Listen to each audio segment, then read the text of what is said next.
Good evening and welcome to Sunset News, your daily news show with the latest news, stories from the community, economic indicators, tomorrow's weather and sport. I am Diana Master. In the news tonight, in the continuation of the Lichtenstrasse trial, the Public Prosecutor's Office called Singwanza Liswanizu of the Namibian Institute for Forensic Science to the witness stand. Liswanizu is the acting chief forensic scientist of the NIFS and was responsible for extraction of the DNA analysis at the time of the police investigation into the double murder of NIMT director Eckhard Müller and his deputy Heimo Helvig. During yesterday's proceedings, the new head of NIMT had testified that he had knowledge of supposed threats that Ernst Joseph Lichtenstrasse had uttered against Müller. The city of Windhoek's municipal bus service is currently experiencing a shortage of available buses, leading to delays and frustration among some 3,000 residents who make use of the service every day. Join journalism student Mariud Ngula on a trip on a municipal bus in Windhoek to see what it feels like. So you're just waiting for it to fill up. And as you can see, a lot of people are still coming. They apparently take it to and from work, and sometimes it comes late, sometimes it comes on time. My name is Aranda Selma. And do you regularly take the bus? Yeah, I used to take a bus during morning time and noon time. From the morning, maybe just around 6 o'clock there. And it's fine because it saves money, especially the tax money. The ones that are coming now, climbing on and paying, getting their tickets. It's quite cheap actually. Just $8.50. So you have arrived at the destination of Chamwise. Okay, thank you, sir. The news could not have come at a better time. Tourists are very keen to visit Namibia. This is how a delighted Gita Pethold, CEO of the Hospitality Association of Namibia, responded to the announcement that fully vaccinated visitors to Namibia will no longer have to show a negative PCR test on arrival. Visitors must have a valid vaccination certificate. Those who have not been vaccinated should still show a negative PCR test result from a certified laboratory not older than 72 hours from the time the tissue sample was taken. The map shown as part of this next story shows that Namibian vegetation is responding very well to recent rainfalls, especially in the Karas region and central Hardab region. Vegetation growth in most of the Kunene and Omusati regions is still below average. The status of the major dams is also indicated as a percentage of capacity.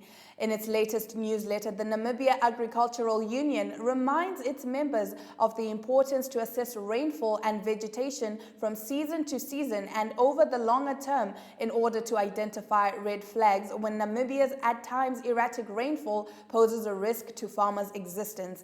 The NAU recommends making use of information made available on the internet site Namibia Rangelands, from where this map originates.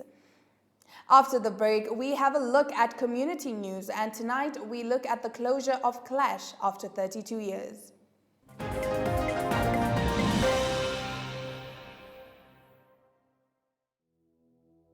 Have you received a loan from NSFAF? NSFAF loan is the same as any other loan. It must be paid and settled. NSFAF has a set of guidelines on how you can repay your loan and become debt-free. Therefore, it is important that you, a former beneficiary and a responsible Namibian, show your patriotism by helping pay back your loan and thus helping NSFAF become a revolving fund for the benefit of future potential students. By failing to pay back your NSFAF loan, you risk being blacklisted or having a court order against you. So arrange with the fund to pay back your loan today. For more information on how you can repay your loan, visit our website at www.nasfaf.na or visit our Facebook page or Twitter. Do the right thing and hashtag #paybackthemoney.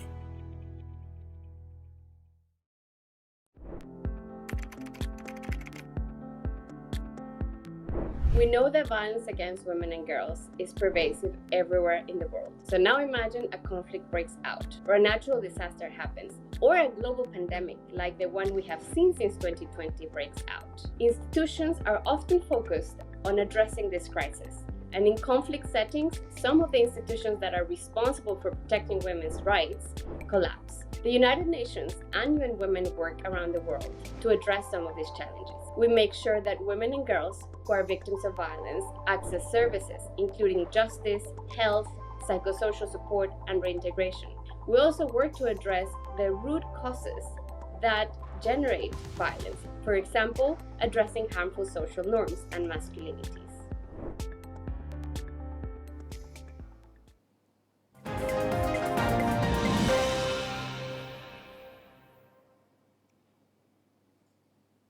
The Association for Children with Language, Speech and Hearing Impairments of Namibia has closed its doors after 32 years of serving the Namibian community. Gereen Hoff reports. Sadly, after 32 years of service, the Association for Children with Language, Speech and Hearing Impairments in Namibia, known as CLASH, has closed its doors. The organization leaves behind a legacy of programs and educational approaches for children with severe hearing loss, including a new fully donor-funded early intervention center, which was handed over to the Ministry of Education, Arts and Culture. A recently founded CLASH Trust will play a supportive role in future. Heide Beinhauer, a specialized teacher for hearing and speech impaired children, was among the founding members who started CLASH in 1989. When Heide came to Namibia, she quickly recognized countless opportunities to improve the situation of hearing impaired children and their families. Heide is now retiring, and the CLASH board could not identify a replacement locally or internationally. She points out that if you want to improve lives and opportunities for hearing impaired children in a sustainable and lasting manner, you need to start as early as possible. Based on this credo, CLASH emphasized the relevance of early identification, early intervention, and early education for children with hearing loss. Over the years, CLASH facilitated and carried out a large number of programs. Screening of hearing as well as speech and language assessments were conducted in the regions. CLASH has records of over 18,000 children who were seen during these mass screenings. Many more benefited from individual hearing tests at the CLASH office. Over the past 10 years, a focus was on parents' meetings in the North, specifically addressing the families of young deaf children. Since 2014, these parents' meetings were followed up with over 100 individual home visits to identify, assist, and guide the families of deaf children. The CLASH team consisted of a community empowerment officer, a deaf ECD caregiver, and a deaf education specialist, usually spent a week traveling thousands of kilometers visiting young children in their homes in all 4 central northern regions.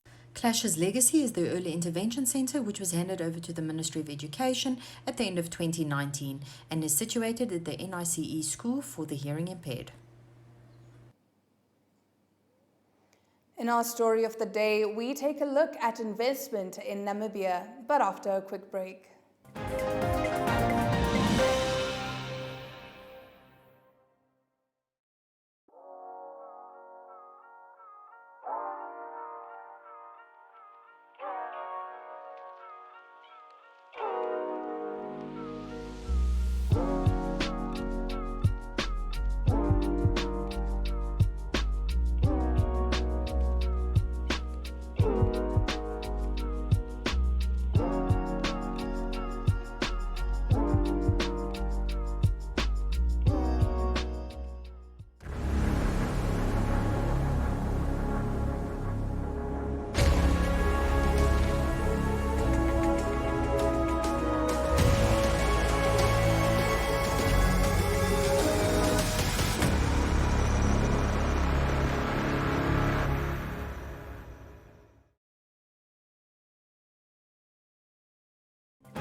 Welcome back. You are watching Sunset News. Under the patronage of President Hage Geingob, Invest Africa plays host to the Namibia Investment taking place in Dubai next week. Yolanda Nell has more. Invest Africa will be hosting the Namibia Investment Summit alongside the Namibia Investment Promotion and Development Board, NIPDB, in Dubai on the 23rd of March this year. Strategically located on the southern western coastline of Africa, Namibia offers a conducive investment climate, serving as a logistics hub and springboard into southern Africa, and the international markets. Under the theme Namibia Advancing Sustainable Investments for Diversified Export-Driven Economy, the Namibia Investment Summit seeks to identify, engage, and attract new investment leads and promote the country as a preferred investment destination, as well as facilitate engagements between potential investors and Namibian entities. Investors, financiers, and companies interested in doing business with Namibia are invited to participate and benefit from investment projects ready to offer, public-private partnership projects, as well as opportunities for business-to-business and business-to-government meetings. The summit will be hosted on the margins of Expo 2020 Dubai and attended by over 100 key players and investors from the private sector, government officials, thought leaders, and policy experts. The Namibia Investment Promotion and Development Board, in collaboration with Namibian private and public entities, will provide insights on key areas of growth and investment opportunities. This will be across a variety of sectors, including renewable energy, which includes the green hydrogen infrastructure development opportunities, as well as agribusiness, infrastructure, logistics and transport, mining, as well as tourism. Some of the guest speakers include President Hage Geingob, as well as the Minister of Industrialization and Trade and the CEO and Chairperson of the NIPDB. Economic news is up next after the break.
Thank you for staying with Sunset News. Namibian consumers in general, especially those that experienced salary cuts or were retrenched due to the COVID-19 pandemic, are likely to be feeling the pressure in their pockets as prices of goods and services continue to escalate. According to the Namibia Statistics Agency, for the month of February 2022, overall annual inflation stood at 4.5%, an increase 1.8 percentage points when compared to 2.7% recorded in February 2021. Inflation was mainly driven by transport, food and non-alcoholic beverages, alcoholic beverages and tobacco. Up next is the economic indicators. The Namibian dollar lost ground against all major currencies.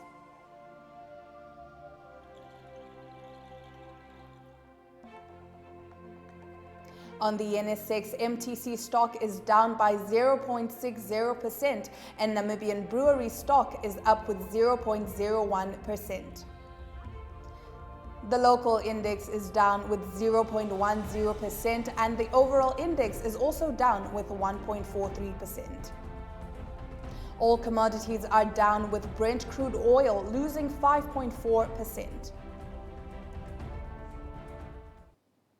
After the break, we take a look at tomorrow's weather. Stay tuned.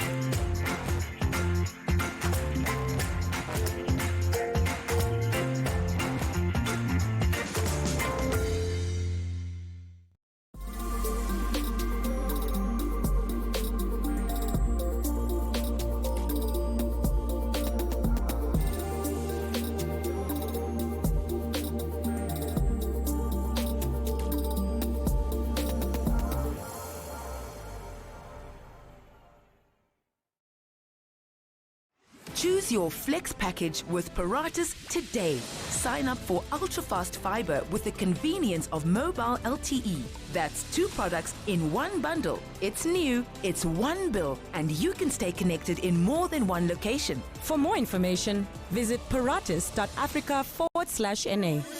Always prepared. Paratus.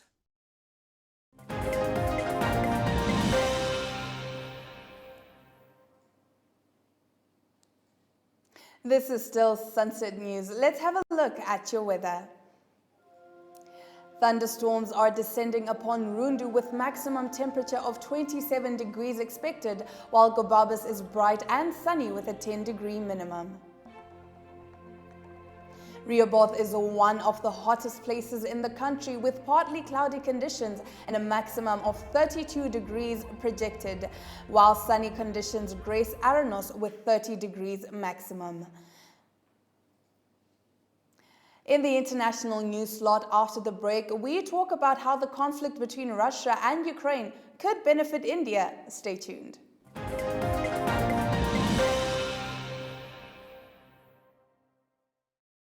Choose your Flex package with Paratus today. Sign up for ultra-fast fiber with the convenience of mobile LTE. That's 2 products in one bundle. It's new, it's one bill, and you can stay connected in more than one location. For more information, visit paratus.africa/NA. Always prepared. Paratus.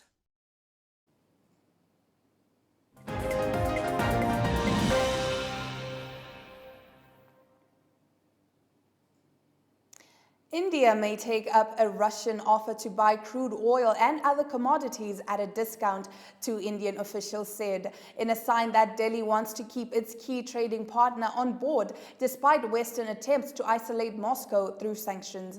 US officials have said in recent weeks they would like India to distance itself from Russia as much as possible, while recognizing its heavy reliance on Moscow for everything from arms and ammunition to missiles and fighter jets. India has not condemned the invasion of Ukraine and abstained from voting at the United Nations, calling out Russia's aggression. Russia calls its actions in Ukraine a special operation to demilitarize and denazify the country. One person within India's security apparatus said the West understood India's position, given that it needs to keep its armed forces well supplied amid simmering territorial disputes with China. India, which imports 80% of its oil needs, usually buys only about 2 to 3% from Russia. But with oil prices up 40% so far this year, the government is looking at increasing this if it can help reduce its rising energy bill. Russia is offering oil and other commodities at a heavy discount. We will be happy to take that, one of the Indian government officials said. The official added that such trade required preparatory work, including transportation, insurance cover, and getting the right blend of crude. But once that was done, India would take Russia up on its offer. The officials, who declined to be identified, did not say how much oil was on offer or what the discount was. The Finance Ministry did not reply to an email seeking comment. Reuters has reported that Indian officials are trying to set up a rupee ruble mechanism with Russia to continue bilateral trade. Russia has urged what it describes as friendly nations to maintain trade and investment ties. Apart from oil, India is also looking for cheaper fertilizer from Russia and its ally Belarus, according to one of the officials. In sports news, we have very exciting news indeed. We start with Christine Boma and Beatrice Masilingi jetting off to Bloemfontein to compete in their first ever official event outside Namibia for the year 2022. Stay tuned.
Christine Boma and Beatrice Masilingi's coach Henk Botha hopes his athletes will emulate their form of last season when they compete in their first official event outside Namibia for the year 2022.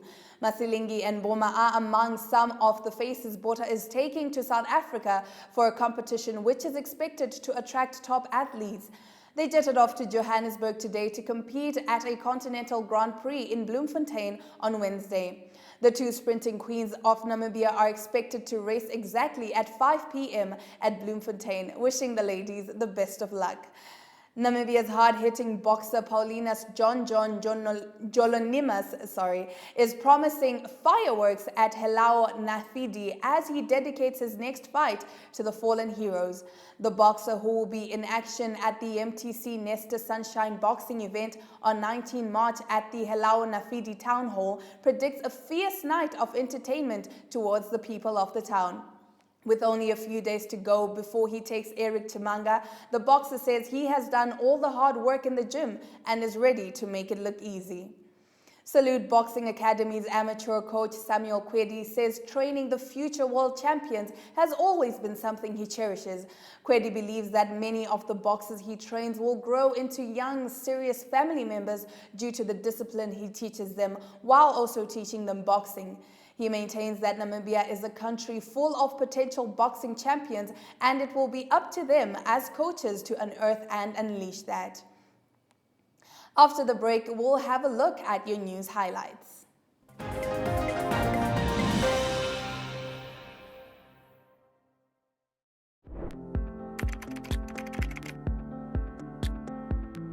We can prevent violence against women before it happens. It means tackling the root causes of violence, working with men and boys to end power over women, which is often normalized and justified. Transforming these root causes and preventing violence needs political commitment and leadership, laws and policies that promote gender equality, investments in women's organizations, and resources for prevention work. But prevention also starts with you. You can start by educating yourself. Speak out when you get a chance. Advocate for survivors' rights and always listen to survivors. Preventing violence against women and girls before it actually happens is the most effective way of ending it. So let's start now.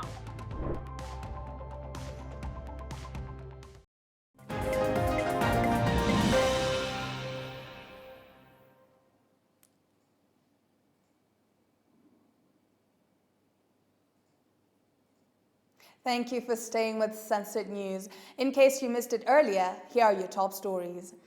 In the continuation of the Lichtenstrasse trial, the Public Prosecutor's Office called Simwanza Liswanizu of the Namibian Institute for Forensic Science to the witness stand. During yesterday's proceeding, the new head of NIMT had testified that he had knowledge of supposed threats that Ernst Joseph Lichtenstrasse had uttered against Mueller. The City of Windhoek Municipal Bus Service is currently experiencing a shortage of available buses, leading to delays and frustration among some 3,000 residents who make use of the service every day. The map shown as part of the story shows that Namibian vegetation is responding well to recent rainfalls, especially in the Karas region and central Hardap region. And with that, we have come to the end of the broadcast. Make sure you join Sunset News on Facebook and on all the NMH platforms on weekdays, as well as on our website, oneup2.com. Sunset News screens on DSTV channel 285 and GoTV channel 94 every weekday from 7:30 to 8 p.m. I am Diana Master, and this has been Sunset News. Don't end your day without us.